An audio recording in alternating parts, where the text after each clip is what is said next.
Pada tanggal 6 Agustus dan 9 Agustus tahun 1945, kota Hiroshima dan Nagasaki dijatuhi bom oleh sekutu. Kejadian ini memberikan penderitaan bagi rakyat Jepang.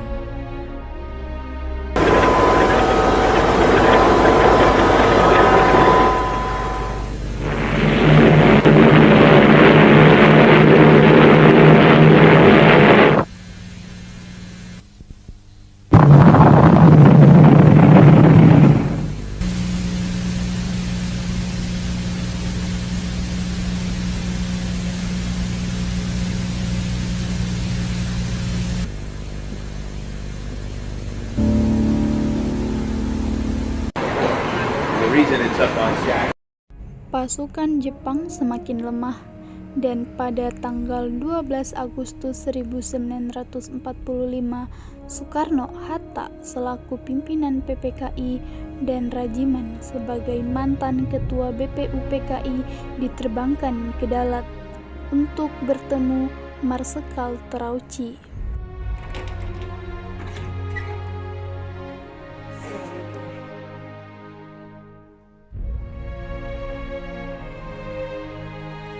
Saudara Soekarno, Hatta, dan Rajiman, saya sebagai utusan dari Jepang ingin menyampaikan suatu hal, yaitu Jepang akan memberikan kemerdekaan kepada Indonesia sesuai dengan janji Perdana Menteri Kuniaki Koiso.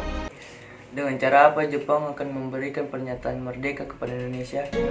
Dengan memproklamasikan kemerdekaan Indonesia, dan itu dapat dilaksanakan beberapa hari ke depan tergantung cara kerja PPKI. Benar, saya sangat setuju. Karena PPKI adalah badan yang bertanggung jawab untuk menyusun proklamasi kemerdekaan. Saya sependapat dengan Anda, Bung.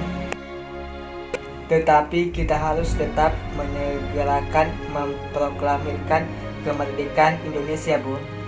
Maaf, tetapi pihak Jepang meminta proklamasi kemerdekaan dibacakan pada tanggal paling cepat, tanggal 24 Agustus 1945. Saya akan pikirkan kembali permintaan Anda, karena kami harus membicarakannya dengan PPKI. Baik, kalau begitu kami harus undur diri. Baiklah, hati-hati di jalan.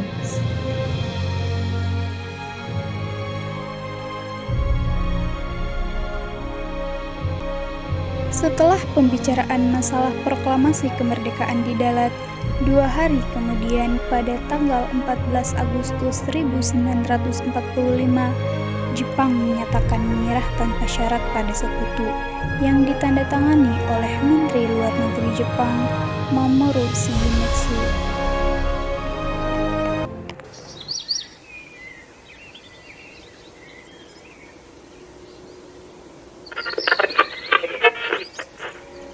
Till the end of time.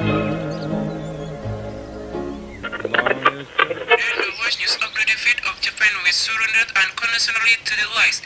One of the reasons was the bombing of Hiroshima and Nagasaki on August 6 and 1945 by the Allies. As a result, Japan lost most of its troops and troops. Berita tentang kekalahan tersebut sangat dirahasiakan oleh Jepang. Bahkan, semua stasiun radio disegel oleh Jepang. Tetapi tokoh golongan muda, yakni Sultan Syahrir, mendengar kabar ini melalui radio presisi. Kawan-kawan, tentara Jepang telah menyerah kepada sekutu. Berarti di Indonesia telah terjadi kekosongan kekuasaan. Kita harus segera mendesak golongan tua, terutama Bung Karno, untuk segera memproklamasikan kemerdekaan. Betul sekali, kawan. Tetapi, jangan sampai proklamasi kemerdekaan diproklamasikan oleh PPKI. Kenapa kau berpendapat demikian, Sobat? Karena PPKI adalah badan pembentukan Jepang. Kita tidak ingin ada campur tangan Jepang dalam proklamasi kemerdekaan. Lalu, siapa yang berhak memproklamasikan kemerdekaan? Bung Karno sebagai pemimpin rakyat, atas nama rakyat, dan melalui siaran radio. Tetapi, permasalahannya apakah Bung Karno setuju? Beliau kan merupakan ketua PPKI. Kalau beliau menginginkan naskah proklamasi tetap disusun oleh PPKI, kita paksa saja dia kalau perlu. Kalau perlu apa, kita harus bicara baik-baik dengan beliau, Wis. Betul kawan, kekerasan bukan cara penyelesaian yang tepat.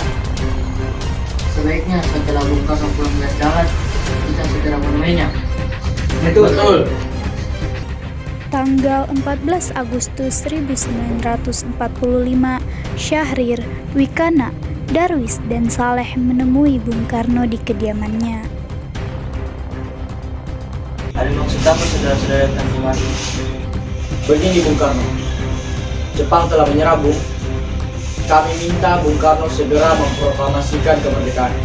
Tetapi kan ada badan yang berhak untuk memutuskan itu semua. Maksud Anda PPKI? Betul, karena PPKI lebih tahu hal-hal apa saja yang harus disiapkan. Kami golongan muda tidak setuju jika PPKI yang menyiapkan proklamasi kemerdekaan, karena PPKI bentukan dari Jepang. Kami tidak ingin kemerdekaan yang kita peroleh ada campur tangan dari pemerintah Jepang. Memproklamasikan kemerdekaan merupakan hak tugas dari PPKI. Baik, kalau pendapat Anda tetap seperti itu, kami mohon undur diri. Keesokan harinya, pada tanggal 15 Agustus 1945, pukul 20 waktu Indonesia Barat, golongan muda revolusioner mengadakan rapat di gedung Lembaga Bakteriologi di Pegangsaan Timur. Dan mereka tetap berpendirian bahwa kemerdekaan adalah hak dan urusan rakyat Indonesia sendiri. Dan hasil keputusan rapat tersebut disampaikan oleh Wikana, Chairul Saleh, Sukarni, dan Darwis kepada Bung Karno.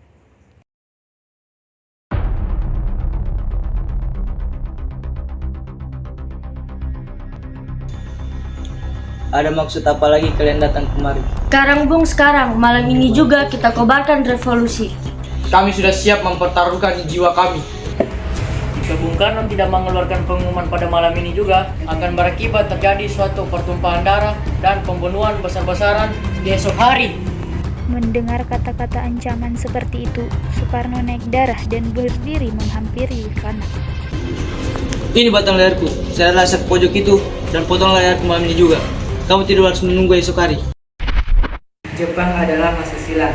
Kita sekarang harus menghadapi Belanda yang akan datang untuk kembali menjadi tuan di negeri kita ini. Jika saudara tidak setuju dengan apa yang saya katakan dan mengira bahwa saudara telah siap dan sanggup untuk memproklamasikan kemerdekaan, mengapa saudara tidak memproklamasikan kemerdekaan itu sendiri? Mengapa meminta Soekarno untuk melakukan hal itu? Apakah kita harus menunggu hingga kemerdekaan itu diberikan kepada kita sebagai hadiah? Mengapa bukan rakyat itu saja yang memproklamasikan kemerdekaannya? Mengapa bukan kita yang menyatakan kemerdekaan kita sendiri sebagai suatu bangsa? Kami bertiga telah membicarakannya baik-baik dengan Jepang. Saya takut Jepang akan melakukan tipu muslihat. Jika kita bertindak salah, akan terjadi pertumpahan darah. Kekuatan yang segelintir ini tidak cukup untuk melawan kekuatan bersenjata Jepang dan persiapan total tentara Jepang. Coba, apa bukti yang bisa kau perlihatkan kepada saya?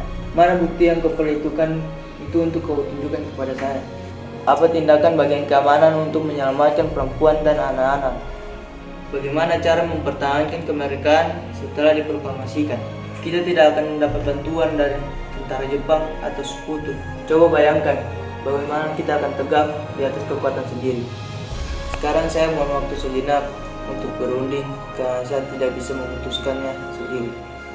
Soekarno, Hatta, Ahmad Subarjo, Buntaran, Sanusi, Iwakusuma Sumantri yang hadir malam itu melakukan perundingan. Setelah selesai berdiskusi, Hatta menyampaikan hasil perundingannya kepada golongan muda.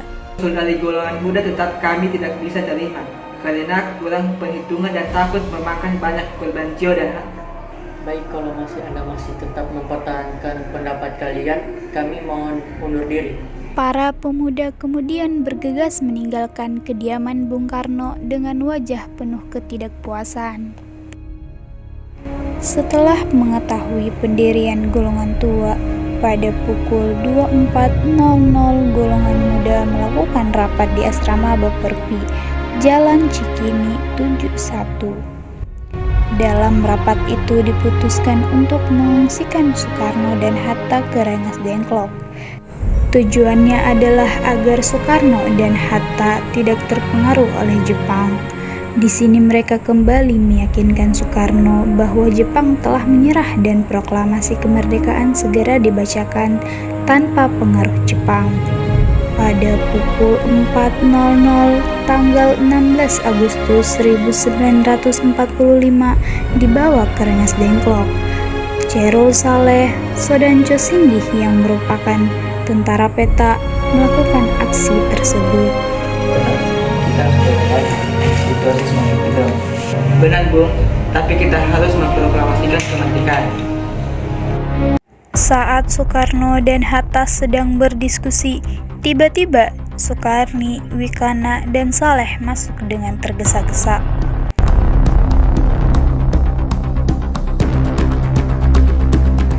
Bung Karno, Bung Hatta, kami akan membawa kalian ke tempat yang aman.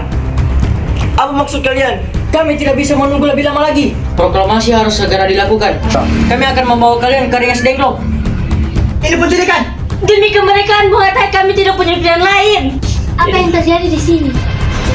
Fatma, mereka ingin membawa kami ke Rengas Dengklok untuk memastikan proklamasi segera dilakukan. Bung Karno, hati-hati. Kami akan membawa Bung Karno dan Bung Hatta dengan baik. Ini semua demi kemerdekaan kita.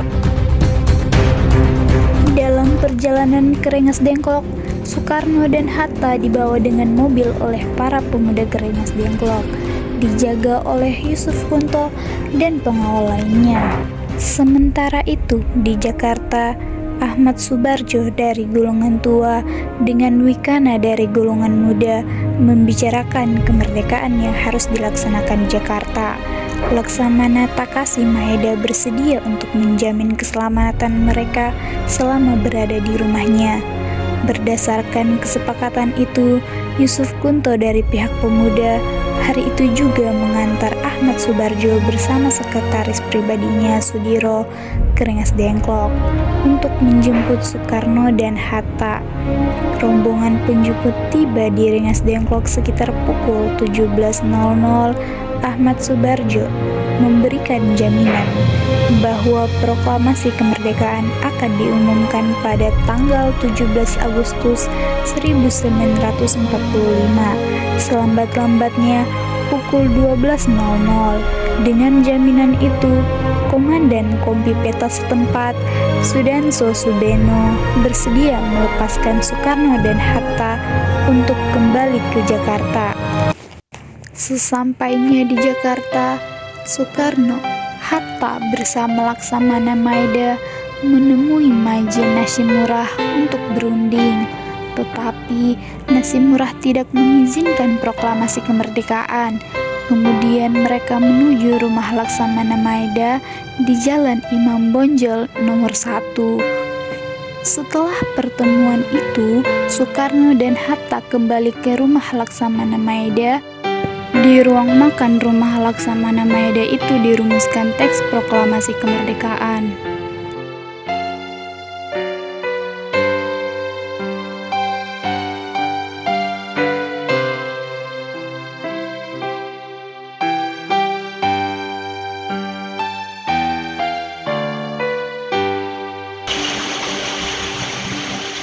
Silakan pakai rumahku saja, Bung. Keamanan akan saya jamin. Terima kasih. Ruang mana yang bisa kami pakai? Ruang makan dan serambi depan. Setelah selesai teks proklamasi tersebut dibacakan di serambi depan, di hadapan peserta rapat dan golongan muda. Keadaan yang mendesak dalam memaksa kita untuk mempercepat proklamasi kemerdekaan. Rancangan teks sudah siap dibacakan di hadapan saudara-saudara, dan saya harap bahwa benar saudara-saudara sekalian dapat menyetujuinya dan kita dapat berjalan terus dan menyelesaikan pekerjaan kita sebelum fajar menyingsing. Pada siapa saja yang hadir dalam rapat ini agar dapat mendatanginya secara bersama. Saya kurang setuju. Naskah proklamasi tersebut sebaiknya ditandatangani oleh Soekarno dan Hatta saja atas nama bangsa Indonesia. Bagaimana hadirin? Setuju. Usul Soekarni ternyata disetujui oleh seluruh rapat peserta. tolong ketikan saya itu.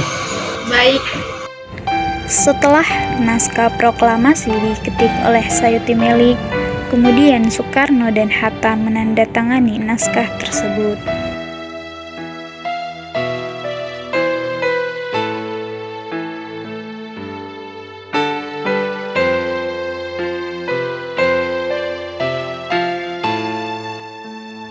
Tanggal 17 Agustus 1945 dini hari, Soekarno meminta Fatmawati untuk menjahit bendera merah putih. Indonesia tanah air beta, pusaka abadi nan jaya. Indonesia sejak dulu kala tetap dipuja-puja bangsa. Di sana tempat lahir beta. Trimurti, tolong menerima bendera ini sebagai bukti awal kejayaan bangsa ini. Siap sangat Sultan Latif untuk menyebarkannya. Suhud, Latif. Akhirnya, pembacaan naskah proklamasi dibacakan di Jalan Pegangsaan Timur nomor 56 pukul 10 pagi. Lalu, Bung Karno menyampaikan pidatonya sebelum membacakan naskah proklamasi. Saudara-saudara sekalian, saya telah meminta saudara hadir di sini untuk menyaksikan suatu peristiwa maha penting dalam sejarah kita. Berpuluh-puluh tahun kita bangsa Indonesia telah berjuang untuk kemerdekaan tanah air kita. Bahkan telah beratus-ratus tahun gelombangnya aksi kita untuk mencapai kemerdekaan itu ada naiknya dan turunnya. Tetapi jiwa kita tetap ke arah bercita-cita. Saudara sekalian, dengan ini kami menyatakan kebulatan tekad itu. Dengarlah proklamasi kami.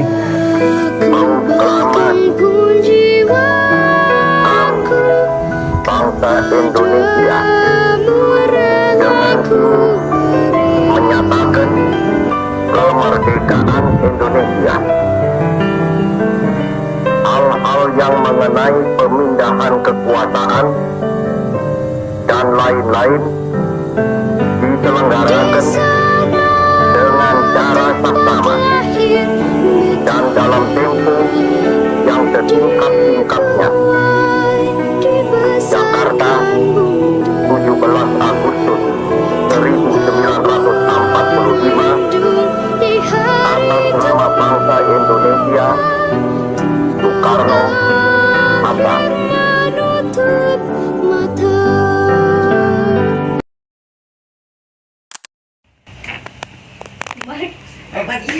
Sekarang Bung, sekarang malam ini juga. Angkat kepala. Ya sudah. Sudah. Kaget, sudah kaget. Apa kaget saya? Evakuasi pengen mata. Boleh. Kami tidak bisa membawa kalian ke Rengas Dengklok. Ayo. Terus satu tangan saya kuping saya. Kamu dua ini. Iya. Iya, bareng-bareng. Nah, begitu. Boleh. Ini penculikan. Kami tidak punya pilihan lain. Boleh. Ini penculikan. Demi kemerdekaan Bung Hatta, kami tidak punya pilihan lain. Boleh. Jangan begitu. Karno dan Bung Hatta dengan aman. Salah. Dengan baik. Kalian, saya telah meminta saudara hadir di sini. Kalian.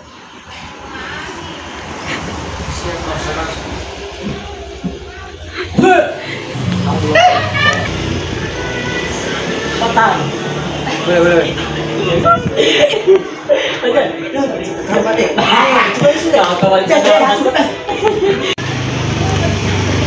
Halo, sudah di mana? Yo.